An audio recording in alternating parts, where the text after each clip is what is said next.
Assalamualaikum warahmatullahi wabarakatuh. Izinkan saya menceritakan sebuah manqobah, sebuah riwayat karomah tentang aulia Allah. Dalam hal ini adalah Pangersa Abah Syekh Ahmad Sohibul Wafatajul Arifin Qaddasallahu basirah. Suatu saat ada seorang yang ahli kedikjayaan, seorang ahli hikmah, sengaja datang ke Pangersa Abah untuk menguji karomah beliau, ingin menantang beliau dalam hal-hal yang menyangkut kesaktian dan sebagainya.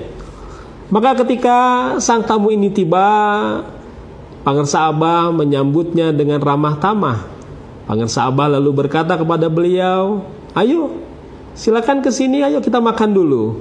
Maka sang tamu yang awal niatnya ingin menguji, mengadu kesaktian dengan Pangersa Abah, sangat senang juga ketika oleh Pangersa Abah ditawari makan.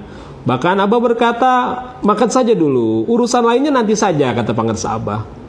Maka kemudian sang tamu diajak makan bersama Pangersa Abah, satu meja makan dengan Pangersa Abah.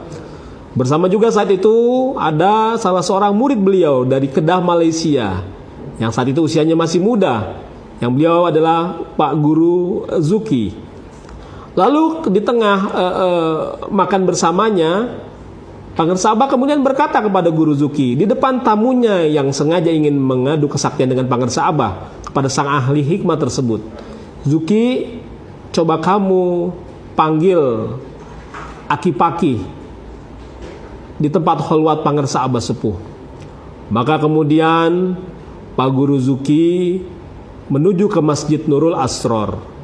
Bagi orang-orang yang pernah datang ke Pondok Pesantren Suryalaya, maka akan mengetahui bahwa di bagian depan Masjid Nurul Asror tersebut, atau tepatnya bagian samping maksud saya, itu ada sebuah jam besar. Dan di belakang jam besar itu ada sebuah ruangan yang sekarang selalu terkunci rapat. Nah, ruangan itulah yang dimaksud sebagai ruangan kholwat peninggalan Abah Sepuh. Karena dulu Pangersa Abah Sepuh sering melakukan kholwat di ruangan tersebut. Dan kali ini yang sering melakukannya pada masa itu adalah Kiai Haji Abu Bakar Fakih, yang dikenal dengan nama Aki Pakih Sang Macan Suryalaya.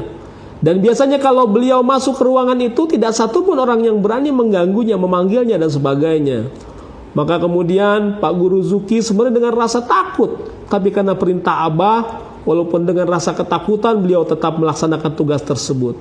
Lalu beliau mengucapkan salam di depan pintu ruang kholwat tersebut. "Assalamualaikum warahmatullahi wabarakatuh, Aki Pakih." "Waalaikumsalam warahmatullahi wabarakatuh," jawab Aki Pakih dengan tegas. "Aki dipanggil Pangersa Abah. Kata Pangersa Abah, Aki diminta untuk mendampingi beliau makan bersama tamu beliau." Maka Aki Pakih dengan lantangnya menjawab, "Aki nggak lapar, bilang sama Abah. Aki nggak lapar." Maka kemudian Guru Zuki pun kembali ke madrasah Pangersa Abah, menemui Abah dan berkata di depan Abah dan sang tamu tersebut, "Abah, kata Aki Pakih nggak lapar, Bah." Lalu Abah langsung menjawab, "Loh, nggak lapar bagaimana? Bukannya Aki Pakih tidak makan sama sekali sejak kemarin?" "Cepat Zuki, balik lagi, panggil Aki Pakih, bilang sama Aki Pakih, di sini banyak makanan." Maka kemudian Guru Zuki kembali menemui Aki Pakih. Beliau mengucapkan salam lagi di depan pintu ruang kholwat. Maka dalam keadaan tertutup, Aki Pakih pun menjawab, "Bilang sama Abah, di sini juga banyak makanan." Maka Guru Zuki pun balik lagi menemui Pangersa Abah. "Bah," kata Pak Guru Zuki, "Aki Pakih tidak mau, Bah. Kata Aki Pakih di sini banyak makanan, Bah." Maka Abah menjawab lagi di depan tamunya tersebut, "Loh, banyak makanan bagaimana? Itu kan cuma ruang kosong. Lagi-lagian lagi pula siapa yang mengirimkan makanan ke ruangan tersebut?" Maka kemudian kembali Pak Guru Zuki menemui Aki Pakih di ruang kholwat tersebut. Dan beliau mengatakan lagi bahwa Aki Pakih tetap dipanggil oleh Pangersa Abah. Maka kali ini Aki Pakih pun membuka pintu ruang kholwat tersebut. Lalu di depan Pak Guru Zuki, Aki Pakih kemudian menempelkan kedua telapak tangannya pada lantai ruang kholwat tersebut. Dan tiba-tiba saja ketika beliau mengangkat kedua tangannya, di tangannya sudah ada 2 tandan kurma segar yang penuh dengan kurma. Maka Pak Guru Zuki pun takjub. Jadi ternyata dari lantai tersebut keluar 2 tandan kurma yang masih segar. Kata Aki-Paki kepada guru Zuki, "Zuki, ini berikan kepada Pangersa Abah di madrasah."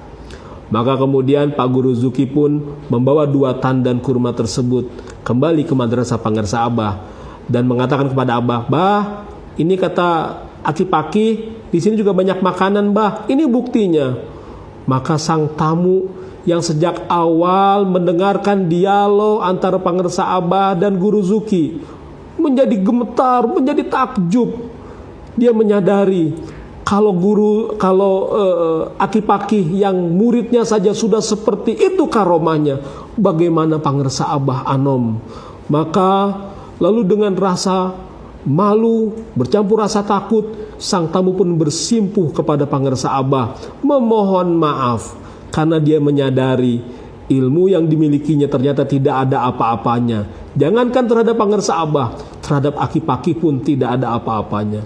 Maka dia bersimpuh dan bahkan memohon menjadi murid Pangersa Abah, dan lalu dia diberikan talqin zikir oleh Pangersa Abah untuk mengamalkan zikrullah, mengamalkan kalimat la ilaha illallah.